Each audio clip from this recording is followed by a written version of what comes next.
प्रथमे आपण डालचीनी लवंग तेजपत्र आपण देखिपुंट जमीक पियाज बिलाती आउ पुदीना पत्र सब रही ए सब ने आपड़ से तेल गरम करेंगे। तेल गरम हो गलापर तेजपत्र डालचीनी ये सबको से पकईबे। तापर टिके समय पर पियाज कटा को आप पकईबे।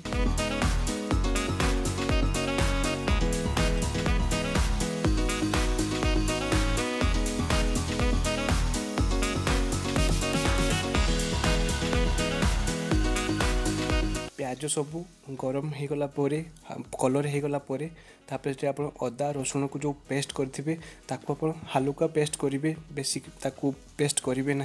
और तापर से पकईदेवे। तापर आप भल भाव भाजबे भल भाव फ्राए करेंगे। तापर आपण से हलदी गुंड नहीं जिबे। हलदी गुंड दे सारा पर आप गरम मसला किसी पकईबे। गरम मसला पकई सारापर से धनिया गुंड जमी गोटे रु 2 चामच पकईबे। एथिरे भल भाव फ्राए करेंगे। आउ पूरा आंच कमेकी आप फ्राए करने को पड़ो। आउ जो आप काटी बिलाती को ताकू आप से पकईकी भल भाव आप मिक्स करेंगे।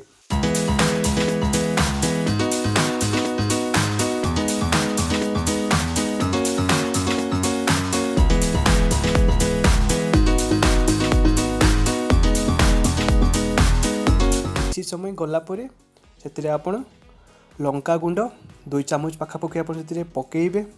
आउ सी सेमती भल भाव गोले हो सारा पर स्वाद अनुसार आप लुण से पकईबे।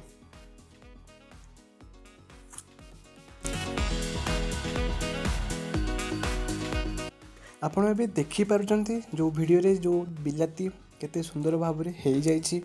जमीती कि तरकारी आम जो बिलाती तरकारी करें ठीक सेमती हो गलापर से आप जो पुदीना को काटिकी रखी ताकू ए मिक्स करदे। हाँ आज्ञा आउ गोटे कथा आप मिनिमम 10 मिनट पर्यंत से जो बिलाती कटा को रखिए भल भाव एमती कलर हो गलापर से आप पुदीना पकईबे। तापर पुदीना को भी सेमती भल भाव मिक्स कर सारापर आप जो चाउल को धोईकी रखी चाउल को भी से पकईदेवे। पकईदेला भल भाव आप गोले गोले गोले गोले पूरा मिक्स करेंगे।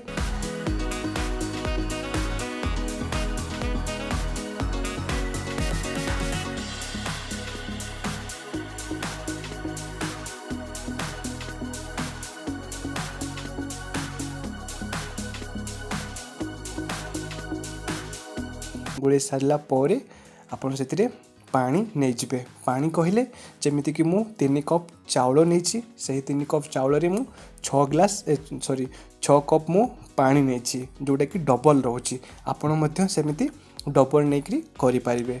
धरतु आप 2 कप चाउल नेले ताले आप 4 कप पानी नहीं एमती टमाटो जो राइस रोची आपण बहुत भल भाव करें।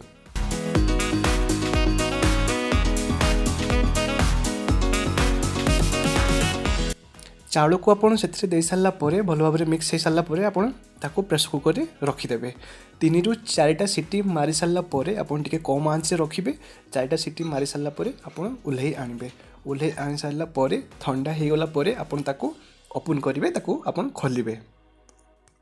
बर्तमान आमर टमाटो राइस रेडी हो जाइए। रेसिपी आमर पूरा ओके। आपण देखि पारुछंती केते बढ़िया से कलर हो जाइए। आपण भी एमती बनातु आउ नुआ टमाटो राइस रो मजा उठातु। आपण एथिरे टमाटो जो काकुड़ी सलाड रही ता सहित आपण से लेंबू मिक्स करी खाई पारिबे। घरे बनातु आउ खातु आउ केमिति लागिला निहाती आम कमेंट बॉक्स रे जणातु। आशा करुछि आजिरो रेसिपी आपन को निहाती भाव में भल लागिथिबो। जदि आपण एमिति सब नुआ नुआ रेसिपी आप देखा चाहूँगी ताहले मो चैनल को सब्सक्राइब करने सहित बेल आइकन को भी दबाई दिंतु जहाँफल आप सर्वप्रथमे मो वीडियो देखिपारे। रोचु पुणी मु आसबि आ गोटे नुआ वीडियो नहीं से समय पर्यंत विदाय नौचु। नमस्कार।